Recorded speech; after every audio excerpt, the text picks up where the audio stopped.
as we're near the end of the month of October, we've all been inundated with breast cancer awareness through flyers, commercials, etc., programs, you name it. But as we know, breast cancer awareness is on the national agenda, and we know the steps to take: self-examination, mammograms, early detection. Although we know the importance of all of these things, the question on the table today is, what do you do when the doctor informs you that you have breast cancer? Following, you will see or hear the interview with two courageous warriors on today that will give us a peek into their journey of exactly how they navigated the process of receiving the news that, yes, I have breast cancer.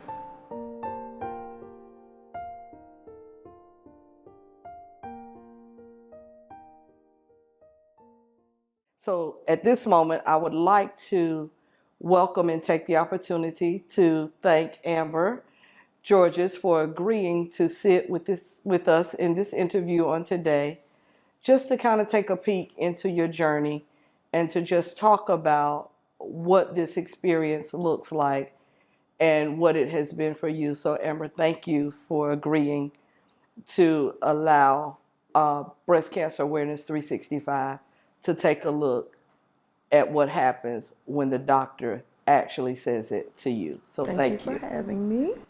Amber, you know, as I've sat where you're sitting, from one survivor to the other, surely you can identify with the layout and the way that it goes.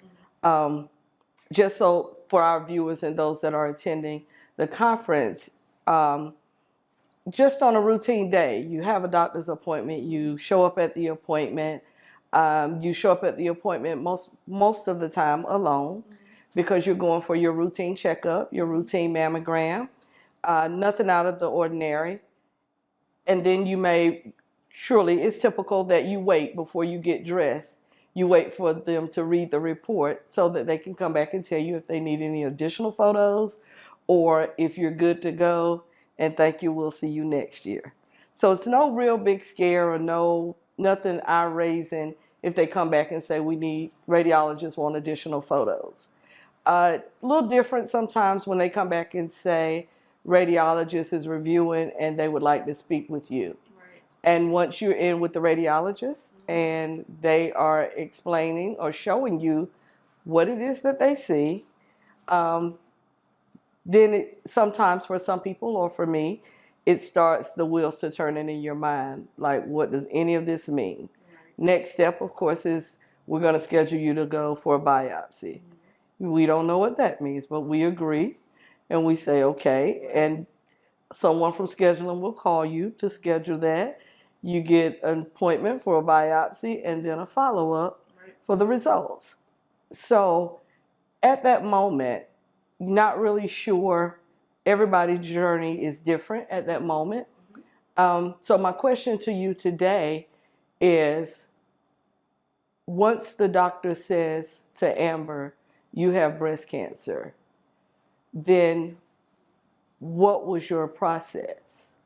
Well, I kind of wish that it was a routine mammogram because I'm under 40. It wasn't time for a mammogram. I just went to a regular doctor's appointment and my doctor was like, well, I know you're married. Maybe you haven't gotten pregnant because of the lump that you have in your breast. Now, I found the lump the year before.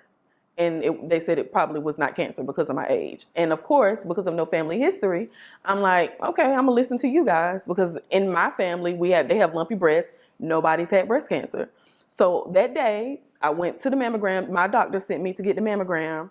I was skipping in there. I was fine, It's like, let's go because I got a birthday party to go to.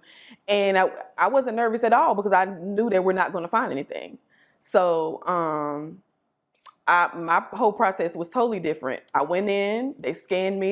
Additional images. Okay, well, let me text my clients, let them know I'll be a little bit later. They did the images. The doctor came in with like 8 other people, and I'm like, oh, they must be students. No, they were not students. They came in because they probably thought I was about to lose my mind. They told me at that second that I had breast cancer and they needed to do an emergency biopsy that day. So that was my story. Ain't want no appointment. it was right then. So when they told me that, to be really honest, I'm like, oh wow. Okay, well let me text my husband, let him know I'm gonna be a little bit late. Let me text my mom, tell her what's going on. And let me text my clients and let them know I'm gonna come a little bit later this evening. The doctor said, no, you're not gonna be able to work after the biopsy. So you're gonna have to reschedule them for a couple of days. And I'm like, okay, well this really must be cancer. So I mean, I guess. I wasn't shocked yet. I was just like, I hear you, but okay. So we did the biopsy. And after they came in, the doctor came in and it was like, are you okay? Because you're not. I mean, I'm like, what do y'all want me to do? I don't know. I'm in shock. We're in the middle of a pandemic. I just lost my grandmother 2 months ago. What y'all want me to say? Want me to fall out? So I really didn't have much emotion. I was really thinking about everybody else. My mom had just lost her mom.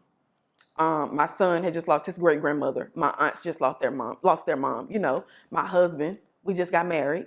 Literally, our 1-year anniversary was 2 weeks prior. We just moved into a new home the day before. So all of that was going on at the same time. So I honestly was just numb. I was just like, I got in the car, my husband picked me up. I did not tell him what they said. I did not tell my mom. I waited until they called that Monday. And I called my mom first, told her, and she was very positive, smiled the whole time, like, help me tell Mike, my husband. Went downstairs, told him, he prays very well.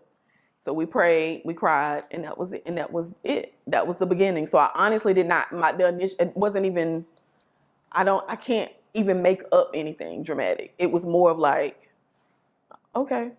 And that is a great, that is exactly what I want to convey or capture is from the time you get the news, you then have to first, like you said, you've got to sit with it. Yeah.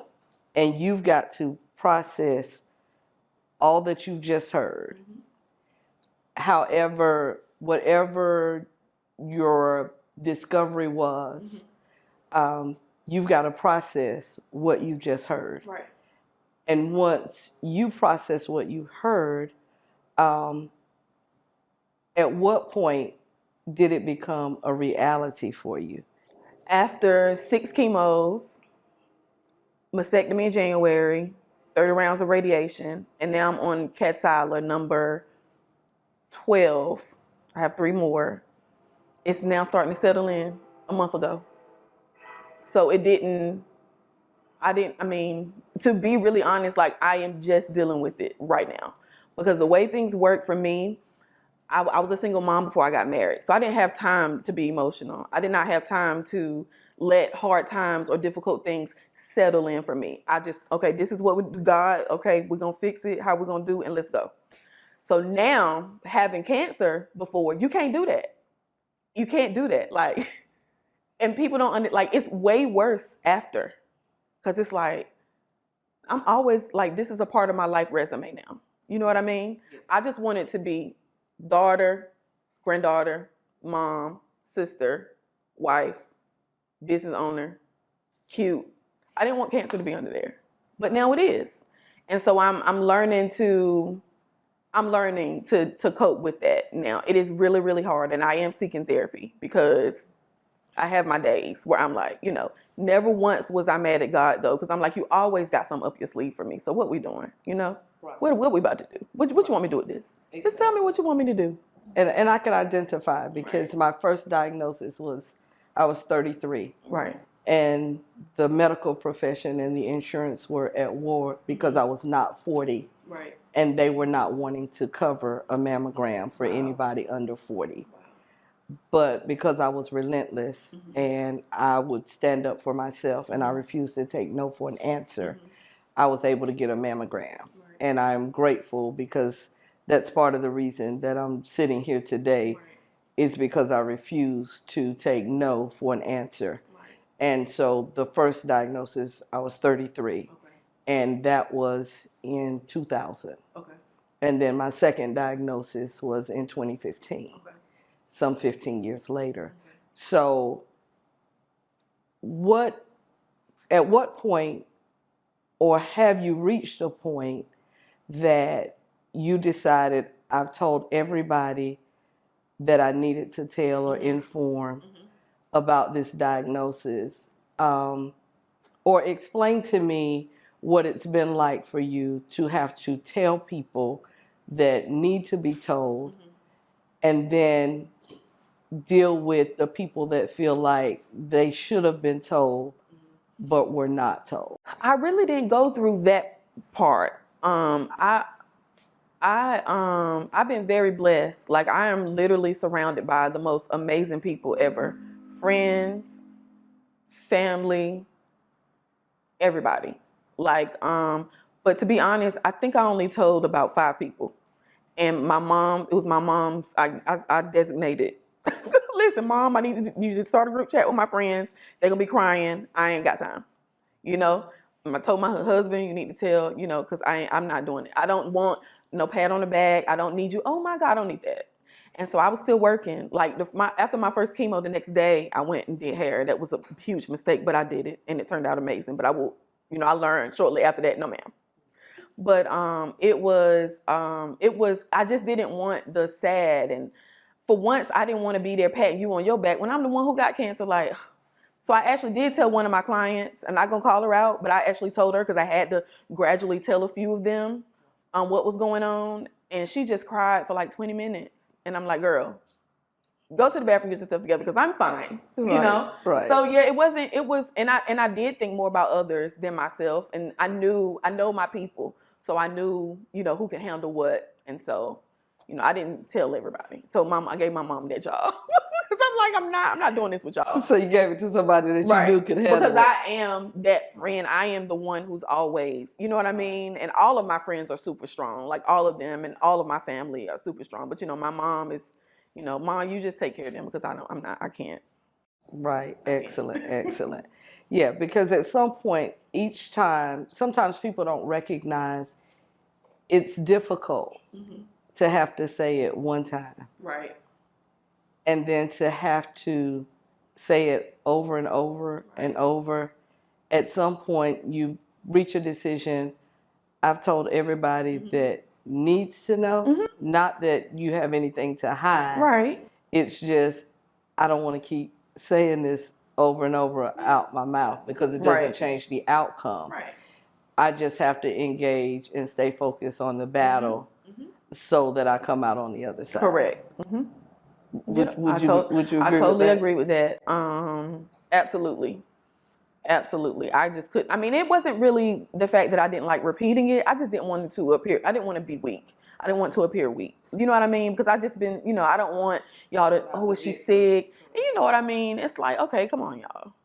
I'm still going to be fly bald headed with hair, with lashes, without. It doesn't matter. And I proved that. We adjust. Exactly. We're just going to do, you know, so it's just, because I put myself in a position of being ignorant, not in a bad way, just not knowing cancer and not knowing things about it. And so I can see people that don't know saying things that they don't mean because they don't know. And so I have experienced those things. You know what I mean? People are not malicious. They're not, they don't mean any harm, but they really just don't know what to say. You know what I mean? So I've had to offer grace in those situations, because honestly, that could have been me too. Because I actually judged my mom, because she actually had uterine cancer at the beginning of last year. Very, very early, caught it really early, but literally I told her, I said, I don't even think that was cancer. I think it was a sacrifice to what I was about to go through, because they cut her chemo short. She didn't really need it. She had a few radiations, you know what I mean? And I went to every appointment. So if I didn't go with her, I would have known what to walk into. Same place, treatment place, same thing, everything, you know? So I'm grateful for that. Very, very grateful for that. But, you know. Well, I want to thank you for taking the time out of your schedule to agree to sit down, just to be able to share your story, to share your experience, because very seldom do people talk about what it's like, right, and what it is that you do when you first get the news. Yeah. You know, and I don't even think people sometimes take into account, like, I'm going to have to sit and process this myself first, and then I'm going to have to find a way to put it into words. And my parents are deceased, so I can only imagine sharing with your mom, and then having to assure your mom that you're good, or, you know, and not only assure her, but at the same time, convincing yourself or locking into your faith Yeah. to say, okay, we got this. Yeah. So thank you for taking You're the welcome. time to sit with us today. You're welcome. Thank you for having me.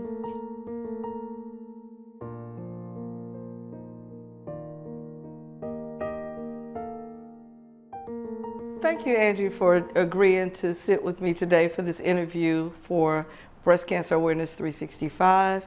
It is a pleasure to have you to share part of your journey with us. And so I would just again like to thank you and welcome you to the set. Thank you for having me here. So let's jump right in. I don't want to belabor, but I want to jump right in so that we can get to the heart of what we're here to discuss today, which there's lots of talk about breast cancer awareness, mammograms, self-exams, et cetera, et cetera, et cetera, especially during Breast Cancer Awareness Month. But very few people ever talk about or address, and this is where I would like for you to jump in and to tell me, what is it like, or what was it like upon getting the news from your doctor that you have breast cancer? It was a shock for me because having to have to deal with it before with two sisters. And I remember getting the phone call. I didn't get that going into the office and sitting down. I got a phone call saying, yes, it's cancer. You need to call the surgeon and set up an appointment.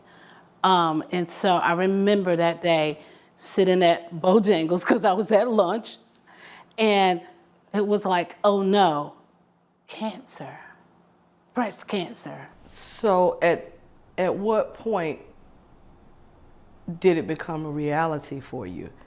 You heard the news, but did you embrace it as a reality at that moment? That moment, yes. So that moment, Yes, that moment. It was real for you. Yes, because working medical, been in the medical field, so we know when you hear it, so now you're like, okay, is this now to death? And at that moment, did you sit with it? Did you call someone immediately? And if so, who? I called Colette. I called a friend of mine, and I was screaming and I was hollering. She was like, what is wrong? Because she knew that I was waiting on the results from the biopsy. Because that was the results from the biopsy. That call was after they found out that there was a lump. They did see something there when they did the mammogram, I'm sorry. And then from the mammogram, they did the biopsy 2 days later. From the biopsy, I got the call from my doctor. So Colette knew, and so I was screaming, calling, and I never forget, I went to the church, not my church, but it was a church sitting in a parking lot, and the church name is Ray of Hope. And that's where Colette and her husband came, and she prayed, and we hugged. She embraced me because I was like, oh my gosh, this is it, cancer. And now I have to go and tell my mom. I went to their house, sat on their couch, and they prayed again, ministering to me, because they knew that I was just like so tore up at that moment. But then having to go home, because my mom lives with me. At that time, she was 84. How can I go home and tell her this news? So from the time you receive the diagnosis, you reach out to a friend. Do you take some time before you convey this information to your mother? Is there time that you've got to process or prepare what you're going to say to your loved ones? What was that like with having to, did you immediately just go home and say it to your mom? And if so, what was your mother's reaction? Yes, I went home immediately, and that 20-minute drive, just, okay, Lord, how am I going to tell my mom? How am I my children? My daughter at the time was 13. my son, getting ready to graduate. How am I going to tell them this? I need your strength, Lord, because I can't do this by myself. And so when I got home, I said, Mom, kids, and I was like, we need to talk.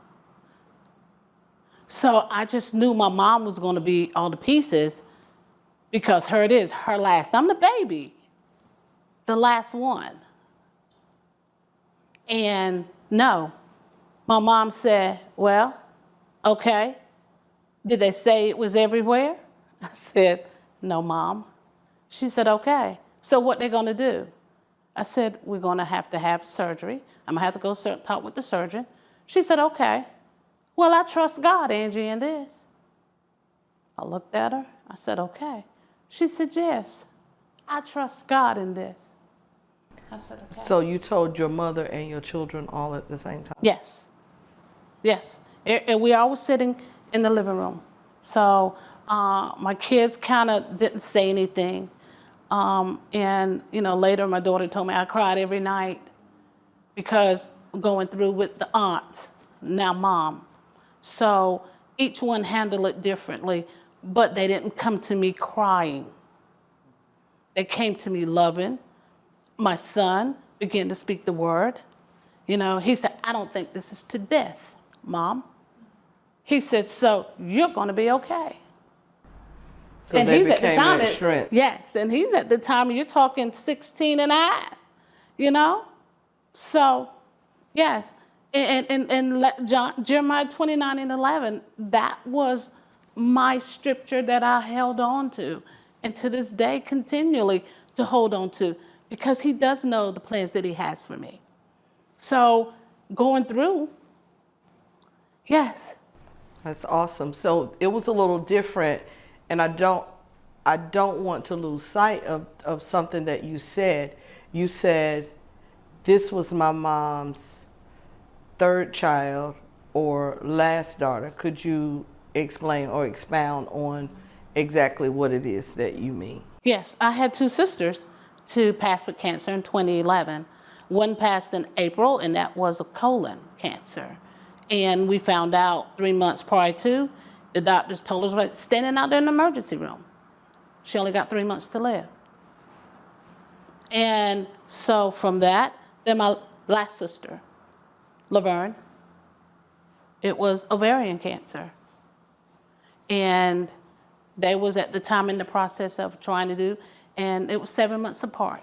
So both of them passed with cancer 7 months apart. And now you have to go home and tell this 84-year-old mother that has been through so much. But your mom has to be an awesome woman of strength, which further confirms that I'm sitting here with a warrior, and just with your children's resilience to be able to be that strength and to be able to say to you, oh, you're going to beat this, despite what you all had already seen and experienced in the loss of other loved ones, but just giving you that assurance. And it's important that we have a support system, that we have prayer warriors, and then just being able to lock in to your faith and to believe against hope, and to know that you were going to beat it. Yes. You were going to beat it. Yes.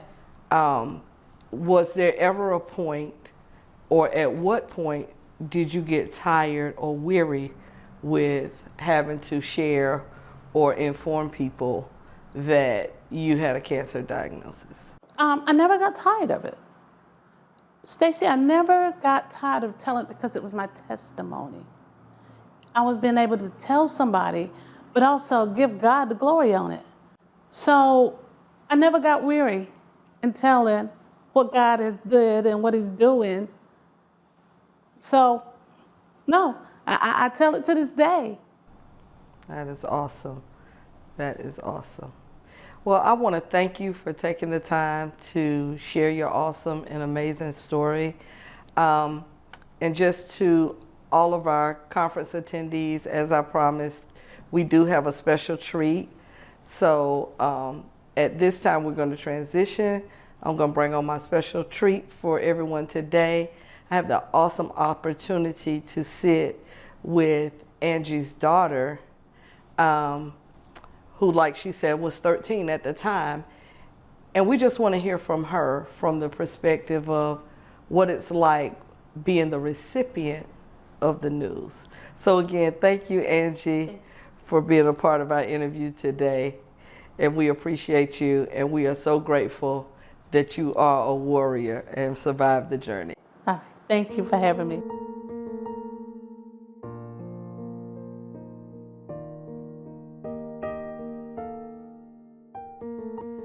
So now, as I promised, my special guest with us is Trinity Woods, the daughter of Angie Woods, whom I just finished interviewing.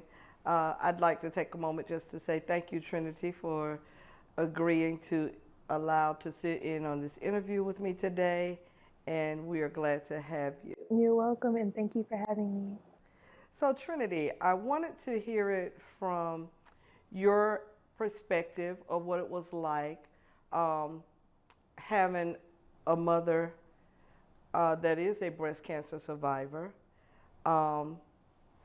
coming and sharing the news of a breast cancer diagnosis after already experiencing the loss of 2 aunts to cancer.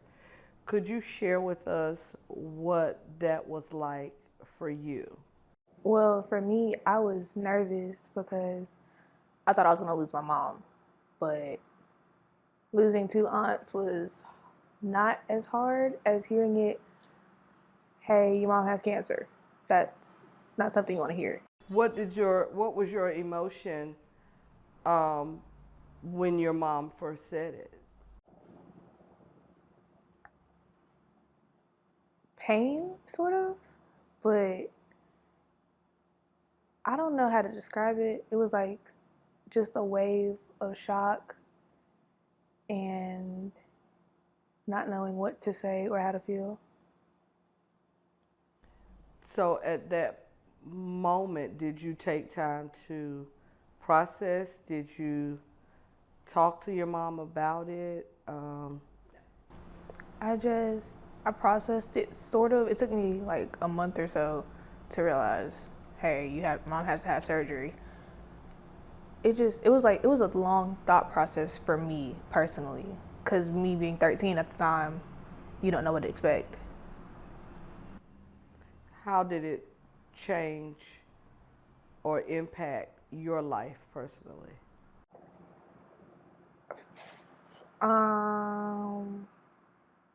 It changed it for the better because I got closer to my mom, which is a good thing. I love to have a close relationship with her, and I don't really know. Did you all ever have an opportunity, now that she's no longer battling cancer but is now a cancer survivor, have you all had an opportunity to revisit or to talk about what that experience was like for you at the time? Yes. And does that make you feel better about it? You feel good about it? It makes me feel a lot better about it. And would I be right in saying it has increased your faith? Yes. Awesome. Again, thank you for agreeing to sit down and just share with us from Gen Z's perspective. And we all know those Gen Z see things quite differently. Yes, ma'am. But just thank you for agreeing to share with us today. Yes, ma'am. You're welcome.